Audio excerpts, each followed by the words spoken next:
Uganda is in a mess which could invite a coup d'etat anytime from now. Do you think those in leadership are seeing the mess? They are seeing the mess, but they are fearing the head of state.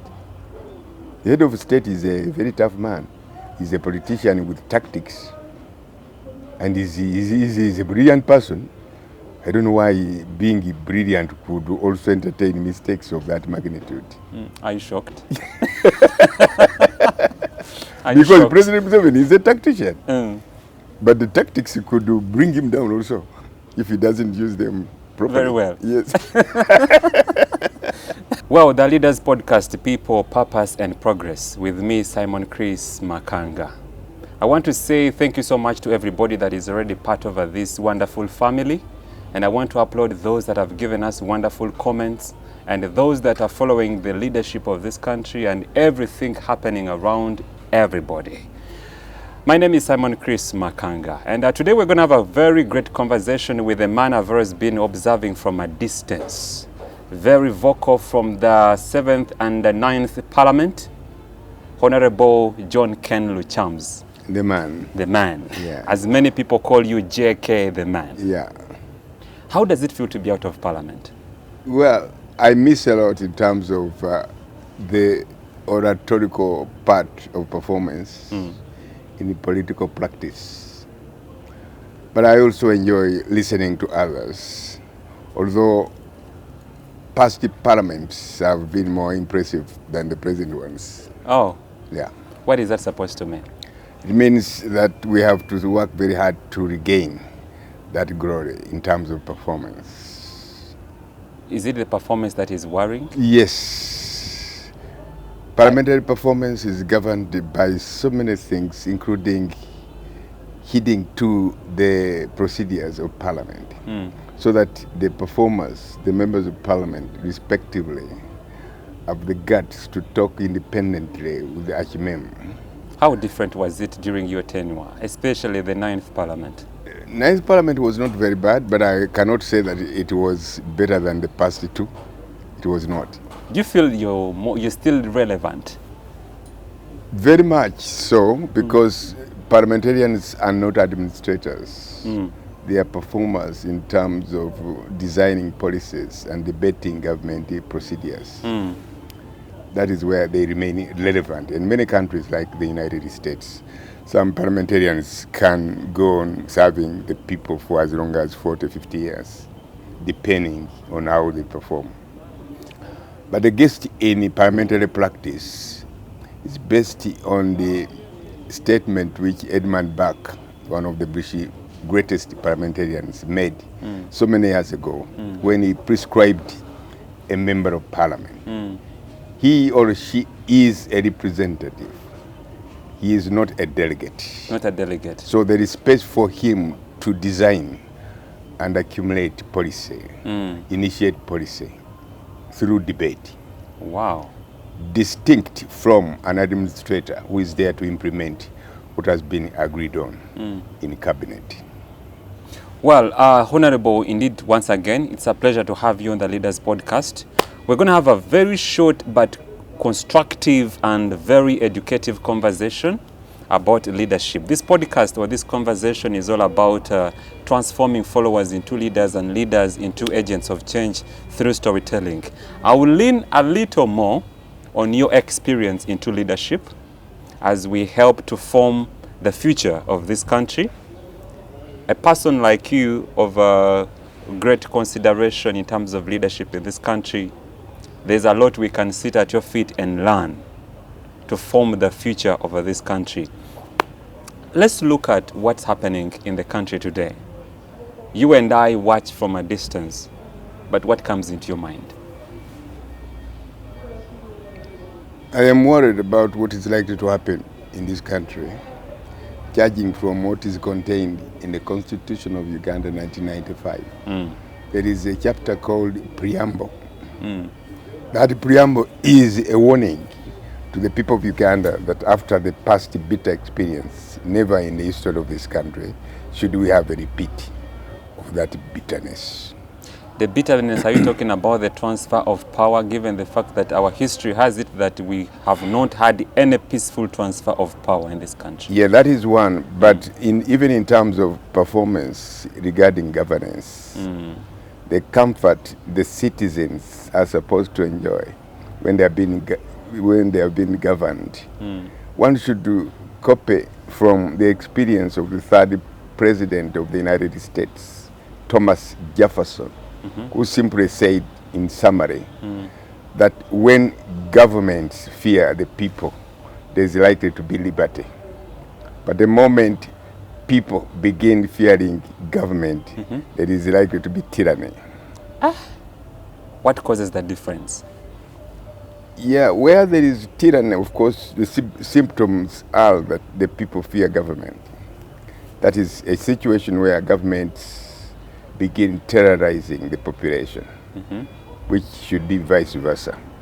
According to Abraham Lincoln, if you have a tendency or a semblance of democracy, that government in existence should be a government of the people, for the people, by the people. Wow. Where you have the notion of by signifies that the people participate in determining their political fate in terms of self-determination. They have got a say to direct how government should be run. The control of that is an absurdity. That is where there is likely to be terror. People being forced to do things out of their mind. Are you talking about my country, our country? We are about talking about your country. Why? Because for the last 63 years or so, the government of Uganda has not succeeded to put in place the free transition, change of government peacefully. When President Museveni came in 1986, we had a lot of hope in him because he went to the bush to transform the chapter of politics that existed at the time, especially on the basis of how good and peaceful, fair elections could be brought into Uganda. To the contrary, because we had a lot of hope in the 1995 Constitution.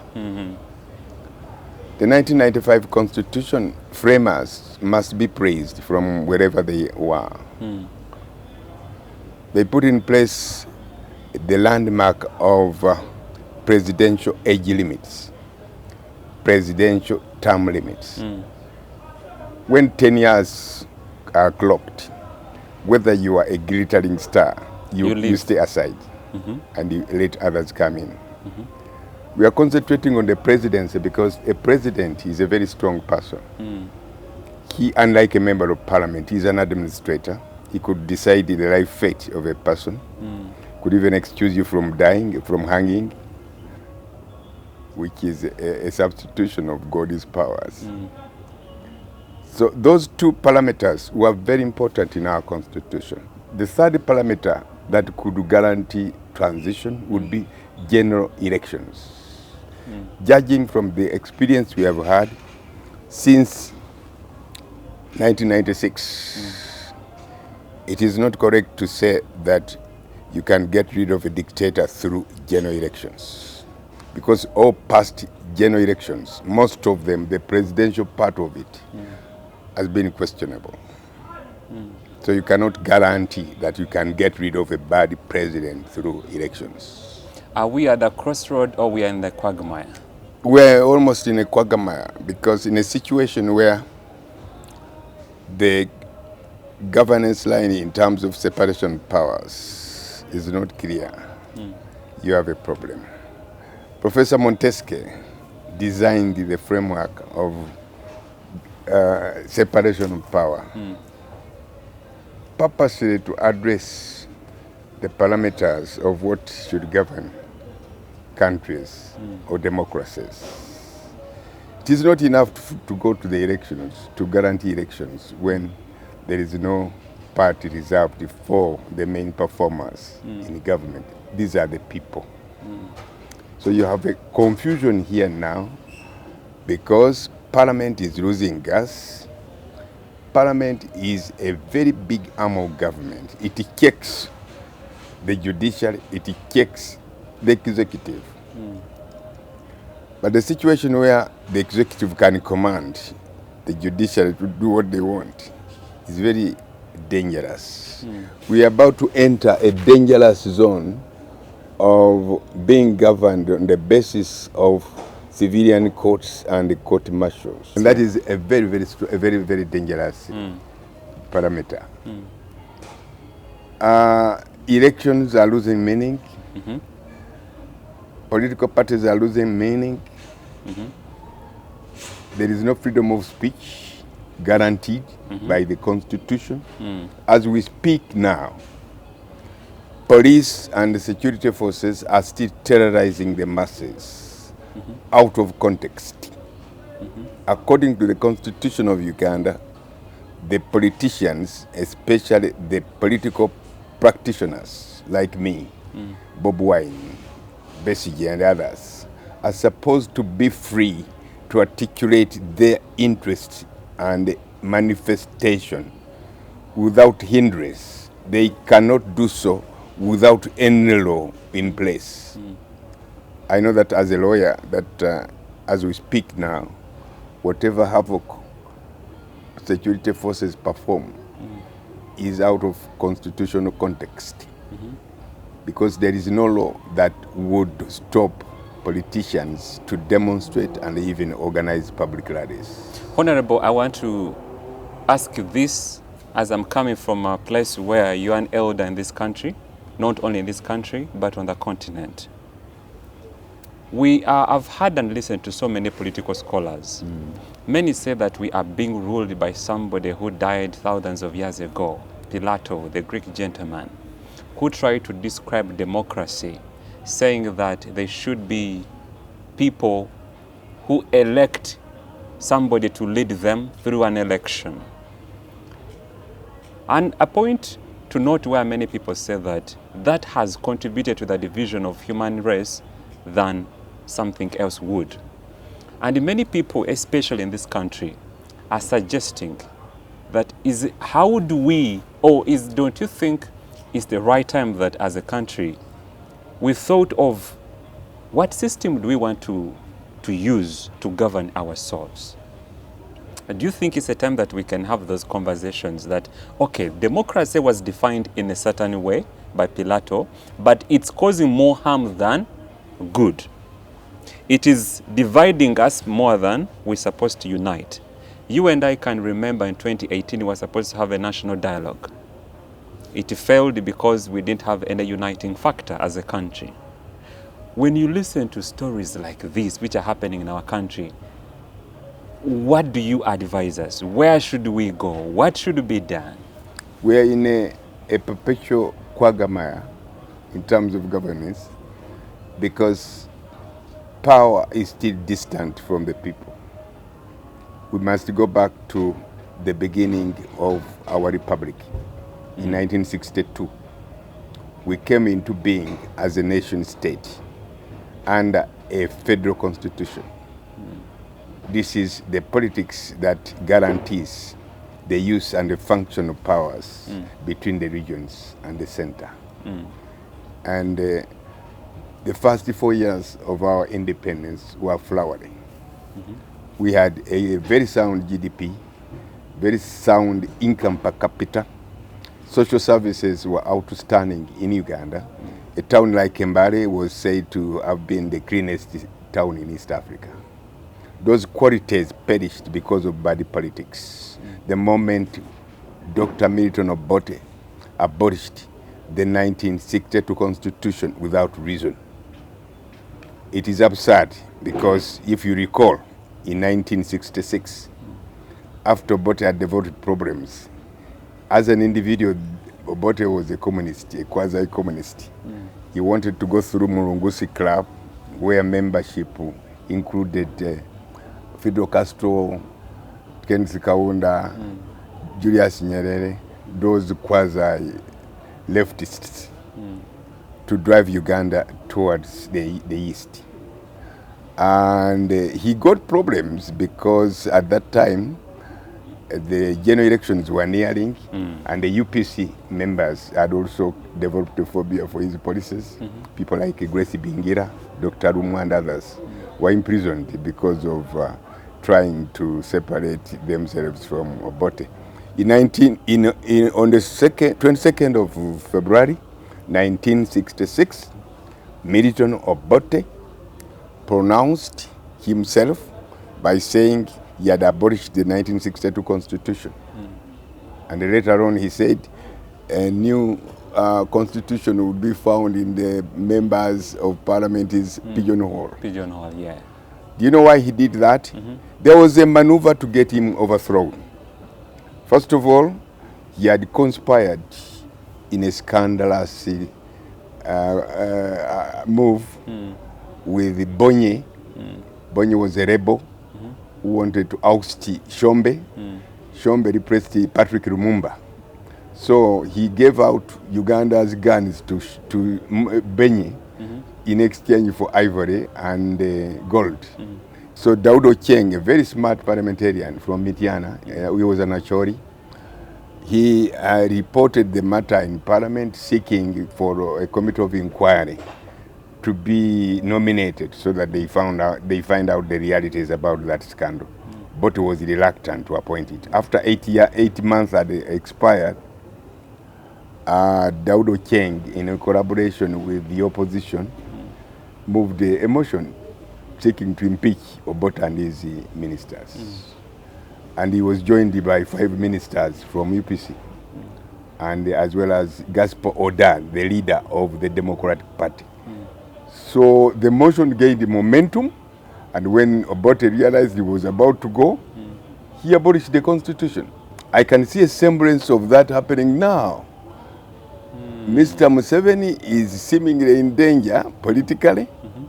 He thinks things may go badly, and is tying his hands on Dr. Besigye. Dr. Besigye, since he was captured from Kenya, the prosecutors have not produced no evidence to bring him down through any charge of stunning. As we speak now, Dr. Besigye is incarcerated without reason.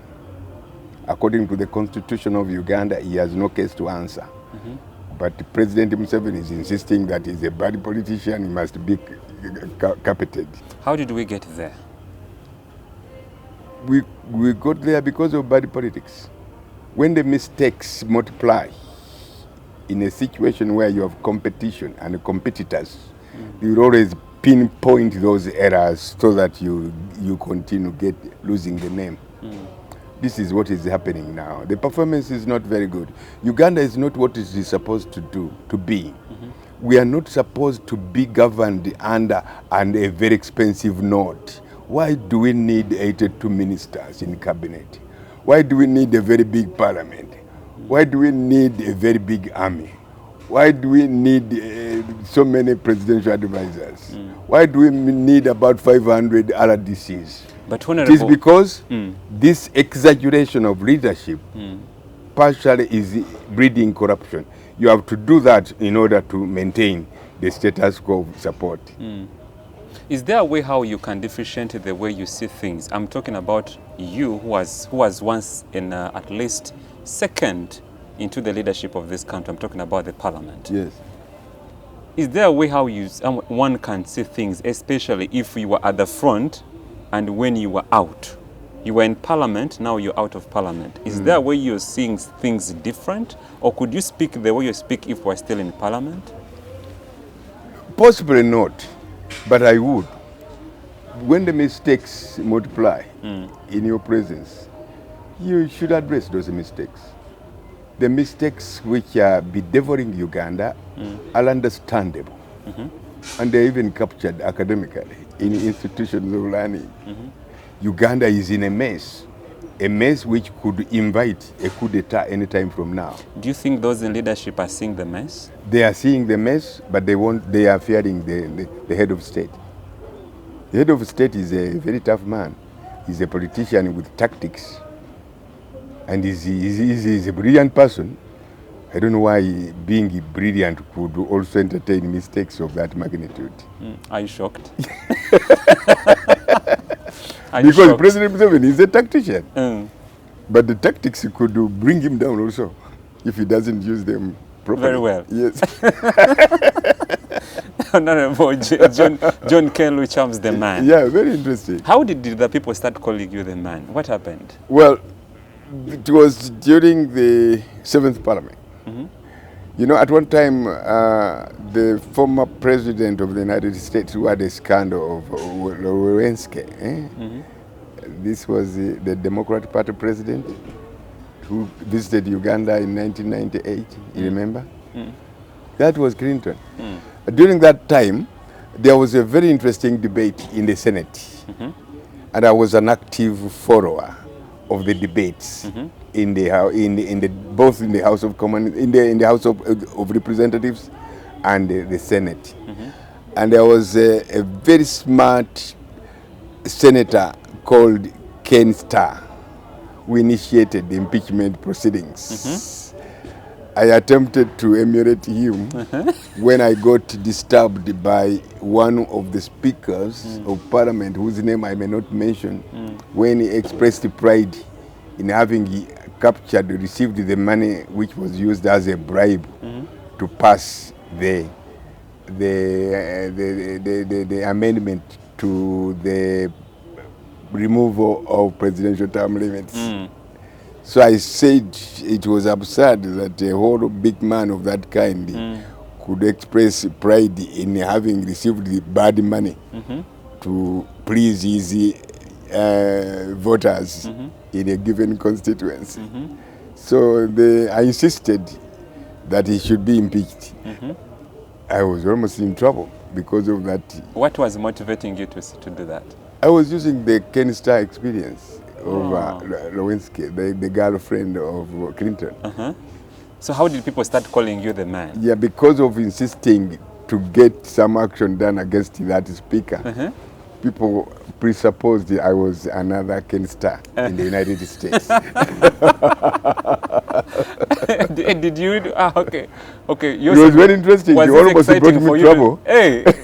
He almost brought me trouble. How? And I think he must have contributed to a later venture to get me pushed out of parliament on the assumption that I had not declared my wealth. Otherwise, how much wealth did I have that I would have refused to declare? I hope you understand what I mean. Yeah. Honorable, is it a privilege to be a member of parliament? It is a privilege to be a member of parliament because parliament is another university. It is a classroom. I remember very well during the days of Wapakabulo, the late. Wapakabulo was first a chairperson of the Constituent Assembly. Later, I became the Speaker of Parliament in 1996. And during that time, it was my first entry to Parliament. But I specialized in the category of debate leveled on debating the President's opening speeches, opening Parliament, State of the Nation address. Yes. And on many occasions, when I started talking during that time, Wapakabulo had wanted me to talk for as long as 40, 30 minutes. Why? And he was queried by cabinet ministers. But Wapakabulo, in response, said, yes, when that young man is said to speak properly, he poses almost as if he was a small professor. So I would like my members of parliament to share that acronym. Wow. That's how I enjoyed. Honorable, at what point did you say, now, let me go into politics? Well, I chose to go in politics after testing myself. I was also elected. I began by founding the Uganda School Leavers Association. I paid some attention to students who did not immediately go to university after senior 4 and senior 6. So I formed the Uganda School Leavers Association, and they also started a journal called the School Leaver Journal, preparing the students who don't immediately go to university but remain in the framework of intellectual learning, that category. As a result of the commitment, I was elected to lead the Uganda Youth Council, through the Uganda Social Services Organization, which existed at that time. That attracted my attention when I went abroad to represent the students, the youth, and contested the Secretary Generalship of the World Assembly of Youth. I saw a multitude of cameras trying to capture my attention after my speech in response to the Deputy Secretary General of the United Nations when he was addressing the assembly towards decolonization in Namibia. How old were at you that time? At that time, Namibia had not yet got independence. I was in my 20s something. Wow. Namibia had not yet got independence, and on the world scene, Namibia's independence struggle was an issue. So the Secretary General Deputy came to address the young people throughout the world towards decolonization in Namibia. Wow. Yeah. Wow. Well, if you have come this far, it means you are interested in this conversation. You're still listening to the Leaders Podcast, People, Purpose and Progress, with me, Simon Chris Makanga. We're having a conversation with the Honorable John Ken Lukyamuzi, the man. Honorable, from your perspective, there is a common saying that our conversation where most people say that the opposition is used of reading the book of Lamentation and they never read the book of Acts. How does it feel to be in opposition? Must you be reading the book of Lamentation to be in opposition? Most people who have become great people have made use of the opposition scenario. I had the opportunity of being sent to the House of Commons by Parliament of Uganda to get some more experience in terms of performance. And I saw the likes of Tony Blair when he was still a leader of the opposition, the Labour Party. I saw a vibrant parliamentarian. And I came to understand that for one to become a leader of the opposition, that person should be privileged because he can use that opportunity of challenge to manufacture greater values in terms of meeting the challenges. So when you're on the opposition and you make use of the opposition, most likely you'll eventually become the leader. Eventually, Tony Blair became Prime Minister of Great Britain. So was the case with Margaret Thatcher. She was very active, vibrant when she was leading the opposition. And through that experience and expertise, she won the war and became Prime Minister. So I think we should be able to learn something while we are on the opposition. And more often than not, those that do well on the opposition eventually do well as presidents or leaders. Yeah. I'm sure what has propelled you to become a great leader in this country, I've been reading a lot about leadership, and the word integrity comes out the most. And most people define integrity as being true to yourself, that when you speak something, your hands or your actions must as well do the same thing.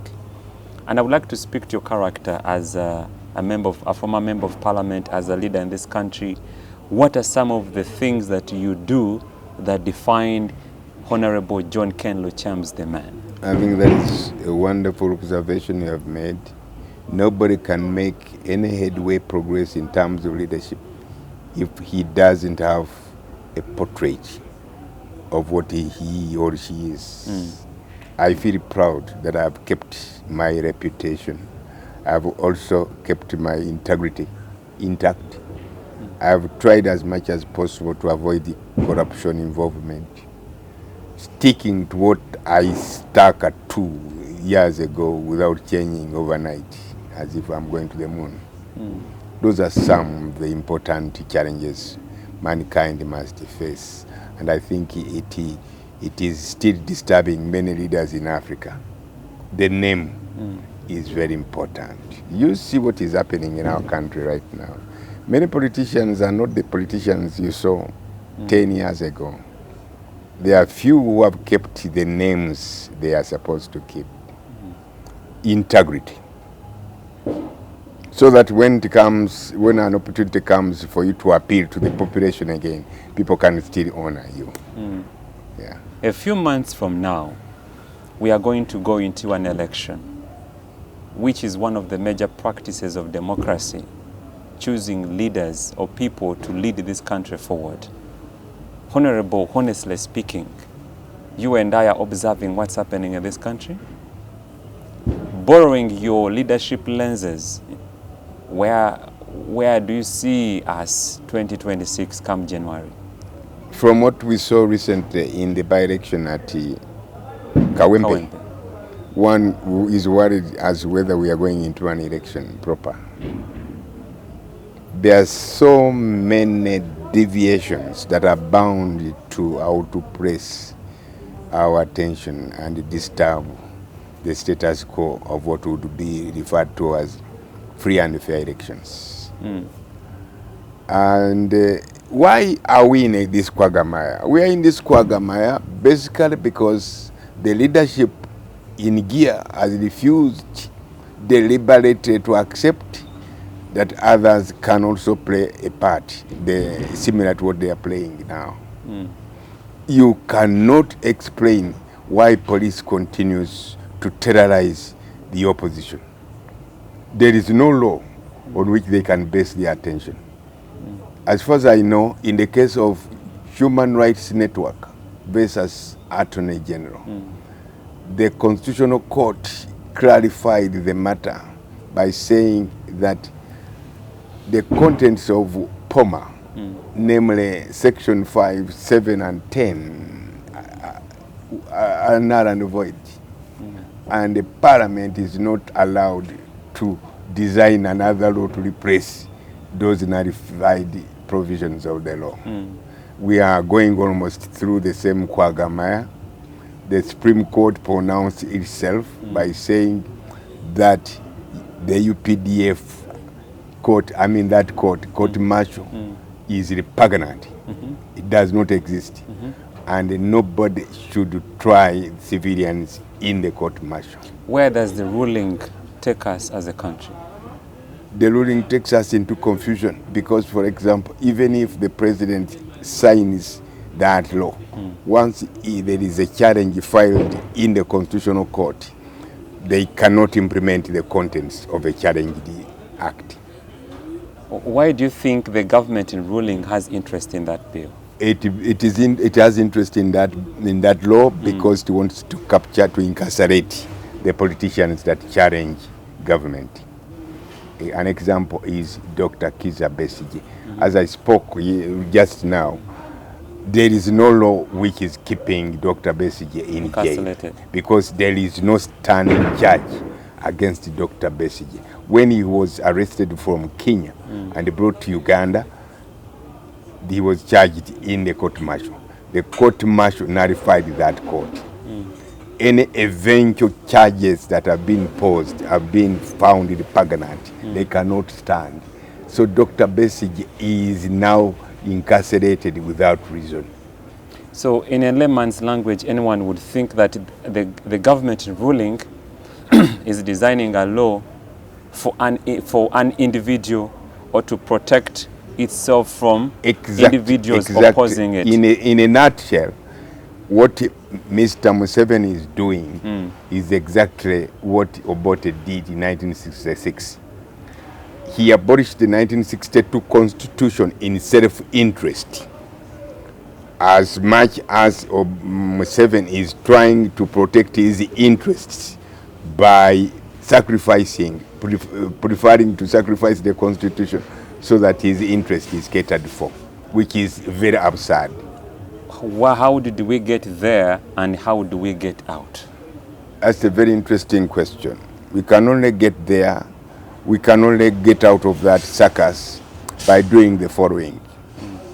First of all, there must be a clear line that before 2026, the political players are free to participate in a game of their making.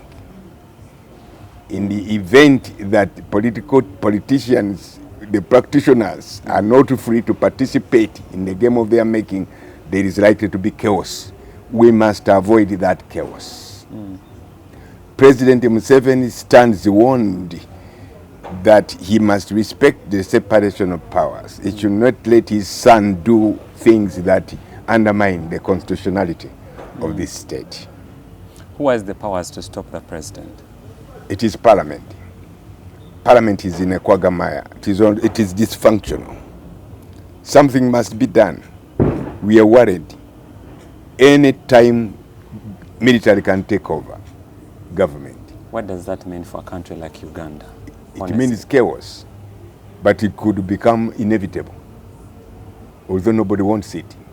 So everything should be done to make sure that Parliament remains at full play to avoid postponing problems to be settled by arms of sections of government. Are you saying Ugandans should worry? Some of the acts of terror performed by the first son, for example, should be handled imperially by Parliament, not to be postponed to the UPDF, because UPDF is subordinate to the civilian leadership. This is a very important point. If we fall short of understanding the importance of this point, then we are doomed. Another point would be of interest that could pull us out of the quagmire is for the government to arrange for a national dialogue to include representation from Parliament, from political parties, from the elders, religious leaders, from religious leaders, cultural leaders, from cultural leaders, civil people society, people with disabilities, and from the traditional institutions. The traditional institutions have a very big share in what constitutes modern Uganda formation. In 1962, the traditional institutions, out of the 15, almost 70% were traditional institutions. So you cannot ignore them when there is need for a national dialogue to revise the problems facing the Uganda nation. You know, Uganda is a beautiful country. True. Such a beautiful country that if you are about to end, I am prepared to recite a poem in honor of the beauty of Uganda for your interest. Do you want to give it to us now? Why not? Please. My attempt to recite this poem is intended to make sure that whatever happens, everything should be done to avoid chaos. Honorable, here is your camera. We should avoid chaos. Tell us the poem. We should make sure that we maintain peace and tranquility to protect the Uganda nation. Uganda is a land of the sun. It is a land of the leopards. It is a land of the gorillas. It is the Para of Africa. At the Maction Falls, when the waters flow, the lions roar, the giraffes yawn, and the rains fall. Uganda is a nation of many nations with diverse peoples, diverse cultures, diverse languages. The Aru, Pukot, Karamojong, Abanyankore. They are also kings. The Mormori, Omkuka, Roti, Adora, Obusinga, Kyabazinga, Omukamu Butoro, Omukamu Bunyoro. In Buganda, the Kabaka reigns, he does not rule, but he still commands. There are also birds, the king's birds, the Kabaka's birds, the yellow eagles, the African skimmer, the shoebill stork, the fish eagle, the crested crane. What about the trees? The Kabaka's trees. Ficus nantalisis, Riveria robusta, croton, acacia. The cassia trees. Kafia robusta. Kafia robusta. Emwanyi ya kabaka. God bless Uganda. What were you thinking when you were writing this poem? I want to speak to that mind. This poem was a reflection of what I recited in 2013 when the Kabaka of Uganda clocked 20 years on the throne. I was in Parliament for the first time. A Buganda MP was allowed to recite a poem of that magnitude in the midst of all the members of Parliament, so that they would know the history of our kingdom. And it was a wonderful opportunity for me to have recited and designed it. Is it making sense today? It is making a lot of sense. I've recited it on the BBC, Voice of America. Every time I'm invited outside Uganda, I'm also privileged to recite the poem. Wow. What do you want to be remembered for when you are no more? Believe you me, you and I won't be here 100 years from now. Yes. What do you want to be remembered for? My parliamentary practice, I think, remains unique, and I feel proud about it. I've also written books. I've written 2 books. The Talk of Nature to Man, 20 years of Kabaka Mutebi. The Talk of Nature to Man. To Man. 20 years of Kabaka Mutebi. The second, that was my first book. The second book is Uganda, a Creature of the Federal Doctrine. And the 2 books are available at the Aristoc Bookshop and Uganda and Mukono Bookshop. The third book is coming before the end of the year. It is about the constitutionality of reason. The relationship between nature and man reminds me of one of the controversial stories that you had many years ago about the yam leaves. Something connected to the yam leaves. Yeah. You see, I've been around. Yes, you have been. And but I'm also impressed by your moderation. Thank you. You're very smart, and I'm happy to have met you. Thank you, Honorable. You're quite distinct. Thank you so much. I appreciate. To borrow the words of William Shakespeare. Thank you so much. Okay. Let's speak to that moment of the yam leaves. Yeah. What was? Well, there was a scenario where the DPC's police officers insisted that I would not hold a rally in Natete. I insisted that I would hold it because I had invited people like Mao, like the former Speaker of Parliament, Oranya, and others. So it was absurd if I disappeared from them. But when the police insisted on saying whether you like it or not, the rally will not take place, sooner or later I saw a back leg of soldiers coming to invade me. I thought they were coming to take me away, so I took leave. And politics. Do such moments make you laugh? Yes, they do. Do you fear death? Yeah. Do you fear death? Who doesn't? But I treat death in the way Shakespeare does. Shakespeare, in his poetics, once said, let death come when it wills. Yeah. Wow. Thank you so much, Honorable. I know you're a busy man, but thank you so much for giving me this time to have a short conversation with you. I think it was a nice talk. Thank you so much. You have also impressed me. Thank you so much. Thank you very much. Well, friends, that is it for the Leaders Podcast, and I've had a very great conversation with the Honorable JK the Man.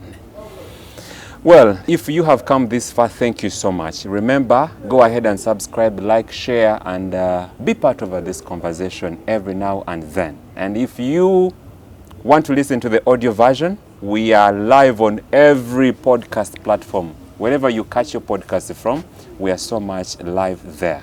My name is Simon Chris Makanga. May the good Lord of Abraham, Isaac, and Jacob be with you until we meet in another video. For now, it's a bye-bye.